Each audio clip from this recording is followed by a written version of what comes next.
É sexta-feira! Bem, a sexta-feira está tão bonita que eu até tenho que fazer o programa hoje dentro do carro. Já percebeu? Está com a cor do dinheiro do dia 29 de outubro, deixe-me acertar aqui a câmera, do ano da graça de 2021. Olha, como a edição de hoje é muitíssimo longa, vamos diretamente para os alertas. Primeiro, não sei se já se inscreveu no webinar que eu e a VZON vamos fazer hoje sobre como é que se determina o valor do seu negócio, da sua empresa. Vale a pena, se quiser, já pus aí o teaser, vai ser hoje ao meio-dia em direto. Participe que vai valer a pena. Segundo alerta, nós vamos ter hoje o regresso do Comitê Central, que é um programa semanal assegurado pelo Tiago Dores, pelo Alberto Gonçalves e o Carlos Guimarães Pinto, três pessoas de quem eu gosto bastante. Vai ser logo à noite. Uma boa notícia. E ainda vamos ter mais novidades no canal Acordo de Dinheiro em breve, ok? Convém não esquecer também que este canal tem uma parceria com a Prozis e, portanto, quando você for ao site fazer compras, na saída, onde diz cupom promocional, escrever Camilo, tem logo um desconto de 10%. Fora aquelas promoções semanais que nós divulgamos aqui. E já agora, um último alerta. Eu não sei se você se lembra que no domingo, fiz um vídeo numa, entre aspas, excursão de motas com alguns amigos meus. E então eu fiz uma parceria com a Europcar, convenci-os a arranjarmos bilhetes para o MotoGP de Portugal, que é no próximo fim de semana. Não é neste, é no próximo. Eu vou lá estar, como já disse. E eu disse que ia fazer um passatempo para oferecer esse bilhete que é duplo aos meus espectadores aqui do canal Acordo de Dinheiro. Esteja atento, porque vou fazer um vídeo hoje a explicar como é que você pode ganhar esses dois bilhetes. Aliás, um bilhete para duas pessoas para estar presente no MotoGP. E depois, se quiser ir de moto lá para baixo, ainda tem mais um desconto. Esteja atento, vou fazer esse vídeo hoje, ok? Vale a pena participar. O MotoGP é um acontecimento verdadeiramente fantástico. E não é apenas para quem gosta de motas como eu, é um acontecimento fantástico. Bom, agora sim, vamos ao período de ordem do dia. Vamos começar por onde? Antes da ordem do dia, começar por uma história de ontem. Então não é que nós tínhamos dentro de uma prisão um falsificador de arte que operava livremente. Eu já lhe disse aqui várias vezes, eu adoro pintura, gosto muito de pintura, que foi uma herança que eu tenho do meu professor do ciclo preparatório, em Moçambique ainda. Felizmente ainda está vivo, vive ali nas Casas da Rainha, ainda está vivo. Mas eu conheço bem obras de Malangatana, do Cesarini e outros até pintores portugueses. E eu ontem estava a ver algumas imagens que a televisão divulgou daquelas falsificações e fiquei abismado. Aquilo tem uma qualidade impressionante. Bom, para você ter uma ideia, aquilo que foi apreendido pela Polícia Judiciária, que parece que estava no encalço daquilo há 2 anos, vale qualquer coisa como 225 mil euros. Ouviu bem? Fora aquilo que já deve ter sido vendido no mercado. 225 mil euros. Bom, a qualidade do falsário. Eu costumo dizer assim, vale a pena aproveitar esta malta e levá-los a fazer coisas úteis para a sociedade. Vale mesmo a pena. Porque gente com esta qualidade... Bom, e de repente lembrei-me do filme o Shawshank Redemption. Acho que chamava Um Sonho de Liberdade em Portugal. Com o Tim Robbins e o Morgan Freeman. Porque a uma certa altura, o Tim Robbins, quando se foge da prisão, diz assim, bom, eu fui para a prisão injustamente. E eu não sabia nada de crime. Aquilo que eu sei de crime, aprendi dentro da prisão. Está a ver? Eu acho isto brutal. Como é que dentro de uma prisão se conseguiu fazer aquilo sem ninguém detectar e até a Polícia Judiciária, que é a Polícia Judiciária, leva 2 anos para descobrir onde é que vinha aquilo. Fantástico. Bom, vamos mudar de assunto para assuntos mais sérios. Já viu o que é que está a acontecer com o fornecimento de gás à Europa? Então é assim. Em Portugal nós conhecemos bem isto. A Argélia é um grande produtor e tem vários gasodutos que ligam a Argélia à Europa. Um deles é o gasoduto do Magreb. Sai da Argélia, atravessa Marrocos, entra pela Península Ibérica e vai para Córdoba.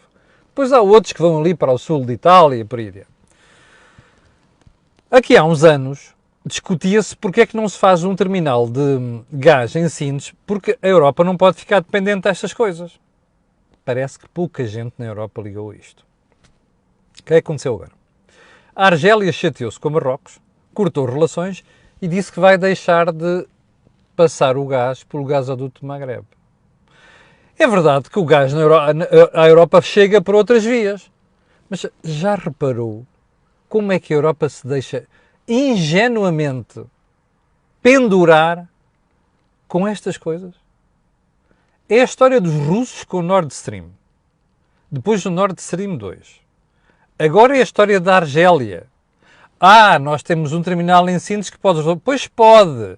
Não dá jeito nenhum é estar dependente destes países que não são democracias e cujas decisões depois são tomadas ao sabor das ditaduras. O mesmo se diga do Nord Stream, por exemplo. Veja o que é que a Rússia está a fazer à Moldávia, não é? E já fez à Ucrânia. Bom, se calhar valia a pena pensar mesmo em insistir com política energética na Europa, e Portugal tem um papel muito importante aqui a desempenhar, para levar Sines para a frente também aqui e tornar-se provavelmente um dos pontos fundamentais da entrada de gás para a Europa. Bom, você percebe os empresários? Olha, eu às vezes não os percebo. E vou-lhe dizer porquê. Estava a ouvir a reação da Associação Empresarial de Portugal, ouviu bem, empresarial, a este folhetim todo do chumbo do Orçamento do Estado. E a certa altura, ouço dizer, bom, não, isto foi um chumbo no momento crítico. Hello? E novidades? Isto é chover sobre o molhado. E não sei quantos, nós esperamos que o Presidente da República envie dos melhores esforços para resolver a situação e que isto seja feito de forma célere. Hello? What's new? Bom, eu quero deixar... Eu tenho muito pouco respeito por associações empresariais em Portugal. E tenho muito respeito por empresas. E vivo ansiando que um dia destes alguma associação empresarial me mostre o que é ser uma associação empresarial. Já sabe que eu tenho queixas da CIP, tenho queixas destes senhores da Associação Empresarial de Portugal. Não estou feliz com o Business Roundtable porque esta malta representa empresas. E o que eu precisava era de ver a Associação Empresarial de Portugal, tê-los no sítio e dizer assim, ainda bem que chumbaram este orçamento, porque ele é o mais anti-empresas que nós conhecemos em décadas. Isto sim era serviço público feito pela Associação Empresarial de Portugal. Mas a malta gosta de passar uns paninhos assim quentitos no lombo do pessoal e tal, que é para os não chatear. Vão passear. A sério. Eu às vezes fico com a impressão que nós jornalistas, analistas, o que vocês quiserem chamar, fazemos mais pelas empresas do que fazem as associações empresariais. Nomeadamente esta. Bom, agora fiquem chateados se quiserem. Bom, vamos então à agenda principal de hoje, que é muito longa. E eu estou mesmo chateado hoje. Bom, então vou-lhe mostrar porque é que estou chateado. Ontem escrevi um artigo para o Jornal de Negócios a dizer que era preciso demitir o governo já. Demitir o governo e já. E dei uns exemplos. E hoje, ao abrir os jornais, descobri que até pequei por defeito. Mas eu já lá vou. E porquê que já lá vou? Porque é começar por outra história. Que é para você perceber como é que Portugal é um país muito pouco transparente e que os governos, que são nossos criados, percebe? São os principais falsificadores de informação. Ou, se você quiser, manipuladores de informação. Estava eu a ver o Eco de ontem à noite, o jornal Eco, online, e o Eco traz esta história, que eu já lhe vou mostrar aqui. Metas do PRR, está ao contrário, desculpe lá. Metas do PRR desaparecem, mas o governo garante que as cumpre. Então é assim. O Ministério, que dirigido por este senhor, Nelson de Sousa, que às vezes fico-me a perguntar o que é que faz no governo, sinceramente, divulga dados regularmente, aos semanais, sobre a execução do PRR. Bom, de repente, de um momento para o outro, o boletim deixou de publicar estes dados. Bem, ou seja, eles mudaram o boletim. E deixaram de divulgar informação sobre objetivos já cumpridos. Bem, mas o que é isto? Quando o ECO foi falar com a estrutura responsável, disse, não faz sentido divulgar semanalmente. Mas aqui há uns meses, os mesmos responsáveis diziam aos jornais que isto era para divulgar regularmente, semanalmente. Bom, isto quer dizer o quê? Que estão a falsificar a informação? Eu não sei. Mas há uma coisa que eu sei. É que nós não podemos estar a toda a hora a mudar aquilo que é o sentido das informações que o Estado tem obrigação de divulgar aos cidadãos. Percebe? Ou seja, hoje é preto, amanhã é amarelo. Pá, hoje é vermelho, amanhã é verde. Não pode ser assim. Porque isto suscita, quando nós começamos a divulgar estatísticas, tem que haver séries coerentes, tem de haver estabilidade nas regras. Eu suspeito que há alguma coisa por trás disto. Porque estas coisas não costumam acontecer assim. E suspeito por outra razão. Há espectadores que ainda hoje de manhã me mandaram uma mensagem assim: você não falou do jantar que teve, que moderou, na Associação Empresarial do Minho, no sábado da semana passada, onde estava o pai do PRR, o António Costa e Silva. Pessoa encantadora do ponto de vista pessoal, sem dúvida nenhuma. Pois não falei, porque aquilo era uma coisa privada. Mas hoje vou telefonar ao Ricardo Costa, que é o Presidente da Associação Empresarial, e vou-lhe pedir autorização para divulgar aquilo que se passou ali. Vou pedir, portanto, não divulguei por causa disto. E, portanto, na segunda-feira, você de certeza terá aqui informação. Mas há uma coisa que eu lhe posso dizer. O que eu ouvi naquele jantar, por parte de empresários, por parte de consultoras como a PwC, cujos responsáveis esteve comigo no painel, e o que eu ouvi do António Costa e Silva, deixa-me, se me ponem los pelos de punta. Fico com os pelos eriçados, porque tenho a sensação que aquilo não está a correr bem e não vai correr bem. E, portanto, quando vejo estas coisas, como vi aqui no Eco, fico a pensar, bom, se calhar isto vai correr mesmo mal. Mas pronto, vamos dar o benefício da dúvida e vamos esperar uns diazinhos, que é para ver se a malta se recompõe, ok? E se a gente continua a ter informações sobre o que está a ser feito. Bom, ponto 1 da agenda de hoje, que isto era apenas ainda uma mini introdução, vamos ao Orçamento de Estado. Afinal, vi um artigo publicado, salvo erro, por uma jornalista chamada Maria Henrique Espada, e vi também a peça na TV ontem à noite. Afinal, Marcelo parece que sempre tentou que a Madeira viabilizasse o Orçamento de Estado. Bem, eu vou regressar a antes de ontem. Quando as televisões chegaram ao pé do Presidente da República, então espera aí, o senhor tentou intervir à última hora.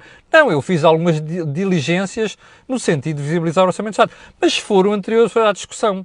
E foi com os partidos de esquerda. Eu ouvi isto, ok? E julgo que você deve ter ouvido também. Ainda ouço muito bem.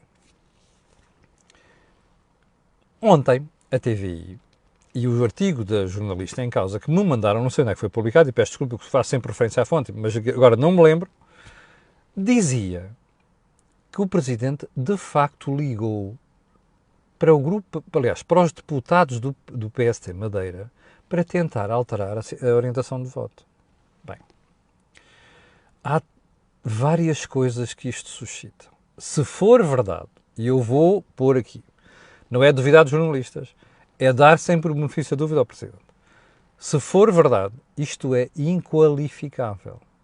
Já lhe expliquei porque, numa parte, ontem, o Presidente não tem de se meter na vida interna dos partidos, muito menos naquele que foi o seu partido.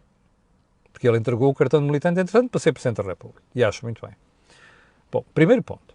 Segundo ponto. Se isto for verdade, porquê é que o Presidente nos disse que não fez qualquer diligência a não ser nos partidos de extrema-esquerda? PCP e Bloco. Terceiro. Mas que desorientação isto passa para o país, que este é o aspecto mais grave. Porque dá a sensação, e eu vou repetir o que já disse aqui com mais gravidade, dá a sensação que o Presidente da República pensou assim, eu tenho a bomba atómica e vou ameaçar estes gajos com a bomba atómica e eles vão se assustar todos e vão votar o Orçamento de Estado. E quando perdeu o controle da situação, porque percebeu que Bloco e PCP não iam votar, correu arranjar expedientes, entre os quais conversar com militantes, ou melhor, deputados eleitos pela Madeira. Bom, eu confesso que isto passa uma imagem vergonhosa despicable para os eleitores. E para quem anda sempre com moralidade sobre a vida política e aquilo que os portugueses devem fazer como cidadãos, isto é uma vergonha. Além de justificar as dúvidas que nós temos quanto à classe política portuguesa. Mas, como eu digo, se for verdade. Eu espero é que nas próximas horas o Sr. Presidente da República acabe por explicar porque é que os jornalistas começam a ter acesso a informação que é muito credível em alguns casos sobre o que é que efetivamente se passou. Parece que ainda para mais. Aliás, aquela saída do Miguel Albuquerque, o Presidente do Governo Regional da Madeira, não foi inocente. Eu estou aqui, se quiserem falar connosco. Parece é que ele depois mudou de ideias depois de uma chamada, ou chamadas internas. Aliás, ainda bem que mudou de ideias. Bem, ficamos à espera. Bom, então vamos à parte principal de hoje, que é o mais preocupa, que é o artigo que eu dizia há bocadinho. Eu ontem, aliás, nas últimas horas, qual de últimas horas? Você recorda-se que eu ontem disse, e agora o que é que o Governo vai fazer? O que é que vai acontecer? Lembra-se? Eu disse, vamos falar amanhã. Porquê é que eu disse vamos falar amanhã? Porque me começaram a chegar zunzuns aos ouvidos. Opa, de caminho, atenção. Olha que estes gajos já estão a utilizar a máquina do Estado para fazer propaganda. Ouvi isto antes de ontem à noite. Bom, por isso é que ontem de manhã não tinha informação, não quis avançar com esta análise. Mas ontem à tarde comecei a verificar que era verdade, pior do que eu tinha imaginado sequer. Bom, primeiro, a camarada Mariana Vieira da Silva sai do Conselho de Ministros e vem dizer não, o Governo mantém todos os seus poderes. Não, o Governo não se demitiu, pois, você acha que Costa se demite facilmente? Olha, eu lembro das cenas na Faculdade de Direito, nos anos 80, quando ele perdeu as eleições. Eu lembro-me, eu ainda me lembro, ok? Portanto, Costa não larga os lugares sem dar cá aquela palha. Bom, primeiro ponto. O segundo ponto é que, primeiro começa a ouvir assim, não, olha o salário mínimo, não, até podemos avançar com o salário mínimo no próximo ano. Mas o salário mínimo não é do Estado, é das empresas, portanto, nós temos a obrigação é de não gastar mais. Teoria de, isto tem a ver com os duodécimos. Bom, mas depois não ficou por aqui. E tal, o que é TAP? É preciso lá meter 990 milhões. Nós podemos resolver o problema mesmo sem orçamento. E eu começo a ficar vermelho. Eu andei, 10 ou 15 anos a ensinar finanças públicas. Aos alunos da faculdade. Eu comecei a ficar vermelho. E pensei assim, quer ver que eu sou bota de elástico? A lei de enquadramento orçamental mudou, a Constituição mudou, não a percebi. Mas pior, depois ouço dizer assim, não, aquela história da dívida da CP, onde é preciso lá limpar 1,8 mil milhões de euros de dívida, também pode ser feito. Espera aí, o que é isto? Então, não existe lei em Portugal? É para isto que o Costa não se demitiu. Ele quer utilizar o aparelho de Estado. Eu a pensar nisto ontem quando escrevi o artigo para o Jornal de Negócios, está aí publicado, você pode ver, na minha página. Bom, estava eu longe de pensar no que é que viria a seguir. E sabe o que é que viria a seguir? Esta madrugada, quando acordei, que eu levanto muito cedo, dou com esta manchete do novo semanário. O Estado somos nós. PS já usa meios do Governo para campanha eleitoral. Bom, isto é muito soft. Ainda esta madrugada, quando vejo o manchete do Correio da Manhã, olho para isto. O Governo quer aumentar a função pública sem orçamento de Estado. What the hell? Então espera aí. Isto é um governo de quê?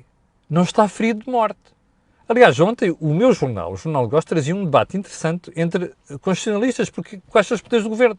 O professor Jorge Miranda, na faculdade, quando eu tive Direito Constitucional 1 e Direito Constitucional 2, explicou uma coisa muito simples. Os governos, quando estão nesta situação, não têm plenos poderes. E, portanto, não podem tomar decisões que comprometem os próximos. Eu já sei que vem a teoria de mas este não se demitiu. Mas o Parlamento não foi dissolvido. Pois é, por isso é que eu digo no meu artigo, o Presidente da República, a próxima coisa que tem que fazer, e já, é demitir o Governo. Ou então, se quiser, dissolve a Assembleia. Porque isto não pode continuar. Bom, ainda para mais, é que não fica só na parte orçamental.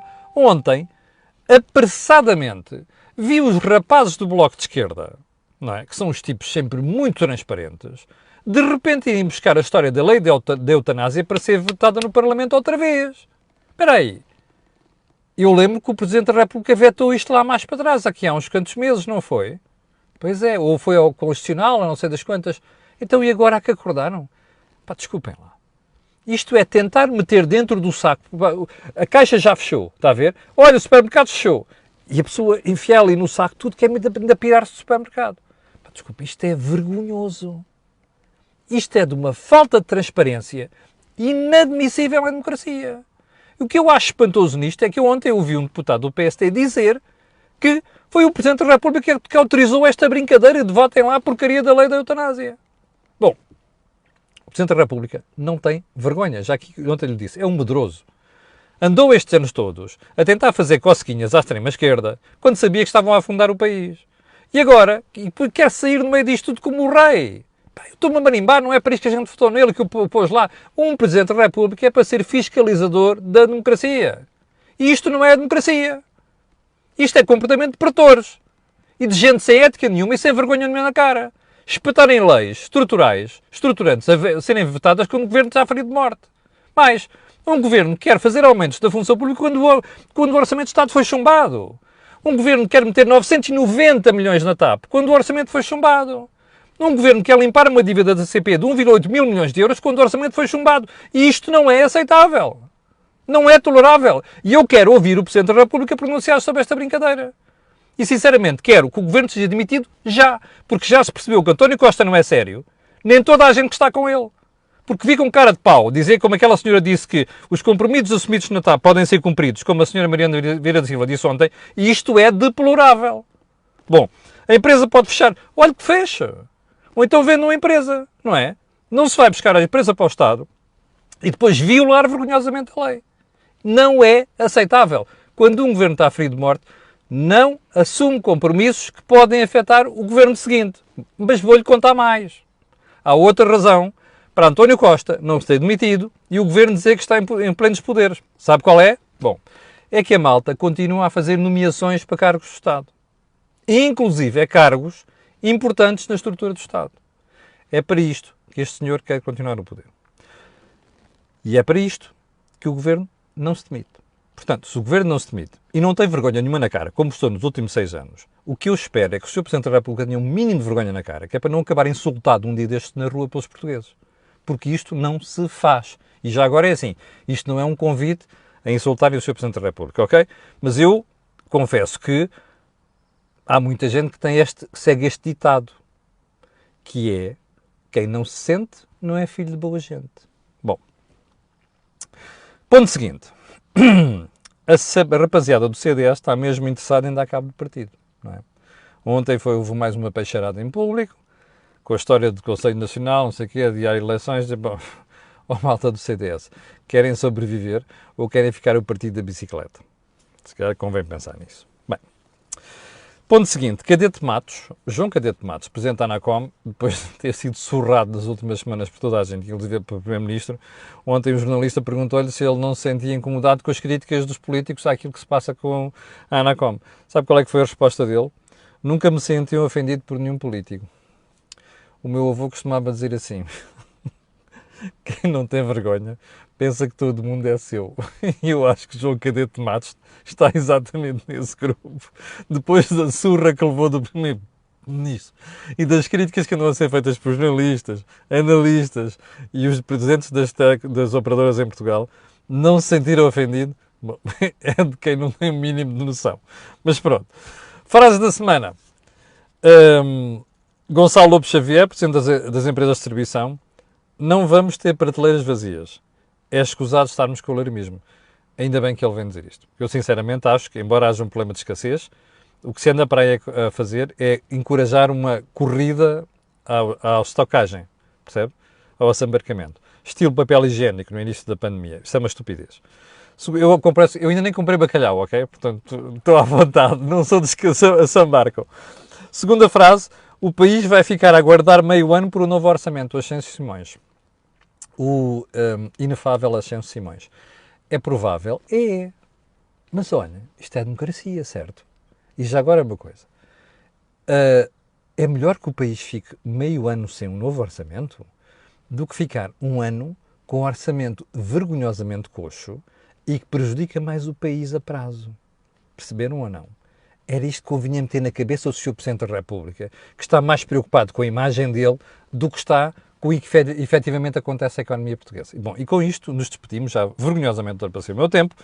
Quero dizer que, não esqueça, vou fazer hoje ainda o passatempo sobre a história dos bilhetes para a MotoGP. Hoje ainda vai ter o Comitê Central e quero desejar-lhe um grande fim de semana e dizer que na segunda-feira estarei aqui para lhe atazanar o juízo. Às 8.080 pessoas estavam em direto há bocadinho, quero agradecer.